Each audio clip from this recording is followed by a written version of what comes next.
Hello everyone, welcome level to clover. நான் பிரகாஷ். இன்றைக்கி இந்த வீடியோவில் ஒரு லேட்டஸ்ட் அப்டேட் தான் பார்க்க போகிறோம். அதாவது கலைஞர் மகளிர் உரிமை தொகை திட்டம் குறித்து 3 மிக முக்கிய புதிய அறிவிப்புகள் தமிழக அரசு தரப்புலேருந்து வெளியிட்டிருக்காங்க. அதை பற்றி நம்ம இந்த வீடியோவில் தெரிஞ்சுக்க போகிறோம். தெரிஞ்சுக்கிறதுக்கு முன்னாடி இது வரைக்கும் நீங்கள் நம்ம சேனலை சப்ஸ்கிரைப் பண்ண வந்தீங்கன்னா மறக்காமல் சப்ஸ்கிரைப் பண்ணிடுங்க. சப்ஸ்கிரைப் பண்ணால் மட்டும் தான் நான் போடுற ஒரு பயனுள்ள வீடியோ உங்களுக்கு நோட்டிஃபிகேஷன் வரும். ஸோ வாங்க இன்றைக்கி வீடியோக்குள்ளே போகலாம். ஃப்ரெண்ட்ஸ், முதல் அறிவிப்பாக பார்த்தீங்க அப்படின்னா கலைஞர் மகளிர் உரிமை தொகை திட்டம் குறித்து விரைவில் பார்த்தீங்க அப்படின்னா அதற்கான விண்ணப்பங்கள் விநியோகிக்கப்படும் அப்படின்னு சொல்கிறாங்க. ஸோ அதுபோக அமைச்சர் KKSSR ராமச்சந்திரன் அவர்கள் என்ன சொல்லியிருக்காங்க அப்படின்னு ஃபர்ஸ்ட் தெரிஞ்சுக்குவோம். ஆண்களை விட பெண்கள் தான் அதிகம் வேலை செய்கிறார்கள். அவர்களின் உழைப்பை அங்கீகரித்து பெண்களுக்கு கலைஞர் மகளிர் உரிமை தொகை வழங்கப்பட்டு வருகிறது.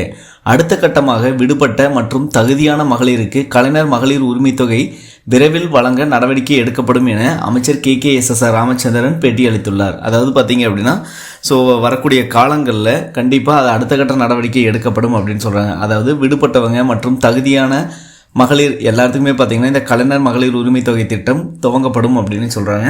ஸோ அதுக்கடுத்து பார்த்திங்கன்னா 1000 மகளிர் உரிமை தொகை தகுதியான பயனாளிகள் நீக்கம் அப்படின்னு சொல்லிட்டு வலைதளங்களில் சில நியூஸ் எல்லாம் வந்திருக்கும். அதை நம்மளும் பார்த்துருப்போம். ஸோ அதில் என்ன சொல்கிறாங்க அப்படின்னு பார்ப்போம். கலைஞர் மகளிர் உரிமை தொகை பெற்று வந்த தகுதியான பயனாளிகள் திடீரென நீக்கப்பட்டதாக புகார் எழுந்துள்ளது. அதிக வருமானம் பெறுவோர் போன்ற தகுதியில்லாதோர் இறந்தரின் பெயர்கள் அவ்வப்போது நீக்கப்பட்டு வருவதாக கூறப்படுகிறது. ஸோ மேலும் இது சம்பந்தமாக என்ன சொல்கிறாங்க அப்படின்னு பார்க்கலாம். கலைஞர் மகளிர் உரிமை தொகை பெற்று வந்த தகுதியான பயனாளிகள் திடீரென நீக்கியதாக புகார் எழுந்தது. இதனால் பாதிக்கப்பட்டோர் கோட்டாட்சியர் அலுவலகங்களுக்கு அலைந்து வருகின்றனர். ஸோ இது பார்த்திங்கன்னா சில மாவட்டங்கள்லாம் நடந்திருக்கு. சிவகங்கை அந்த மாதிரி மாவட்டங்கள்லாம் நடந்திருக்கு. கலைஞர் மகளிர் உரிமை தொகை திட்டத்தில் பார்த்திங்கன்னா தகுதியுள்ள 21 வயது பூர்த்தியான பெண்களுக்கு பார்த்திங்கன்னா மாதந்தோறும் ஒரு 1000 வழங்கப்பட்டு வருது அப்படின்னு நம்ம எல்லாத்துக்குமே தெரியும். ஸோ இதோட கிரைட்டீரியா அப்படின்னு பார்த்திங்கன்னா ஆண்டு வருமானம் 2.5 லட்சத்திற்கு மேலே இருக்கிறவங்க, அதே மாதிரி 5 ஏக்கருக்கு மேலே நஞ்சை நிலம், 10 ஏக்கருக்கு மேலே புஞ்சை நிலம் வைத்திருப்போர், கார் வைத்திருப்போர்லாம் பார்த்திங்க அப்படின்னா இந்த திட்டத்தில் விண்ணப்பிக்க முடியாது அப்படின்னு சொல்கிறாங்க. தற்போது தமிழகம் முழுவதும் பார்த்திங்கன்னா 1.15 கோடி பேருக்கு கலைஞர் மகளிர் உரிமை தொகை திட்டம் வழங்கப்பட்டு வருகிறது. ஸோ இதில் பார்த்திங்கன்னா விண்ணப்பம் நிராகரிக்கப்பட்ட பலர் மீண்டும் மேல்முறையீடு செய்து 1.5 ஆண்டுகளாக காத்திருக்கின்றனர். இந்த நிலையில் அதிக வருமானம் பெற தகுதியில்லாதோர் இறந்தவரின் பெயர்கள் அவ்வப்போது நீக்கப்பட்டு வருகிறது. இதில் தகுதியுள்ள பெண்கள் பெயர்களும் நீக்கப்பட்டுள்ளதாக புகார் எழுந்துள்ளது. அவர்கள் கோட்டாட்சியர் அலுவலகம் முன்பு அலைந்து வருகின்றனர் என்பது குறிப்பிடத்தக்கது. 18 தவணைகள் பார்த்தீங்க அப்படின்னா தமிழக அரசு தரப்பிலிருந்து கலைஞர் மகளிர் உரிமை தொகை திட்டம் நேரடியாக மகளிரோட வங்கி கணக்கில் செலுத்தப்பட்டு வருகிறது. ஸோ கடைசியாக ரிலீஸ் பண்ண 17 மற்றும் 18வது தவணைகளில் மகளிர்களுக்கு பார்த்தீங்கன்னா அந்த உரிமை தொகை வழங்கப்படலை அப்படின்னு சொல்கிறாங்க. அதாவது அவங்க வங்கி கணக்குக்கு வரல அப்படிங்கிறாங்க.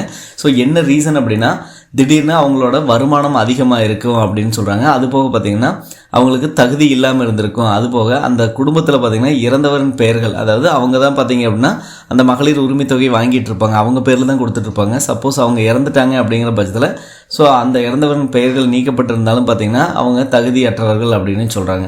ஸோ இந்த மாதிரி அடிப்படையில் தான் பார்த்திங்கன்னா இந்த கலைஞர் மகளிர் உரிமை தொகை திட்டம் இயங்கி கொண்டிருக்கு அப்படின்னு சொல்கிறாங்க.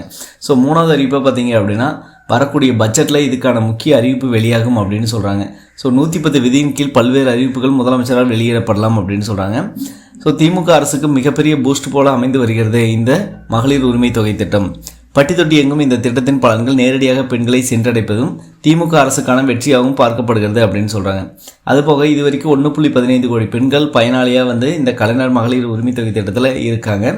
ஸோ மேலும் இதை பார்த்தீங்க அப்படின்னா விரிவுபடுத்துகிறோம் அப்படின்னு சொல்கிறாங்க. அனைவருடைய விண்ணப்பங்களையும் பரிசீலித்து தகுதியுள்ள அனைவருக்கும் வழங்க வேண்டும் அப்படின்னு சொல்கிறாங்க. ஸோ அதே நேரத்தில் தகுதியுள்ள பெண்கள் இன்னும் சில லட்சம் பேர் இந்த திட்டத்தில் பயன்பெற முடியாமல் உள்ளனர். அவர்கள் இந்த திட்டத்தில் சேர வேண்டும் என நீண்ட நாளாக காத்திருக்கின்றனர்.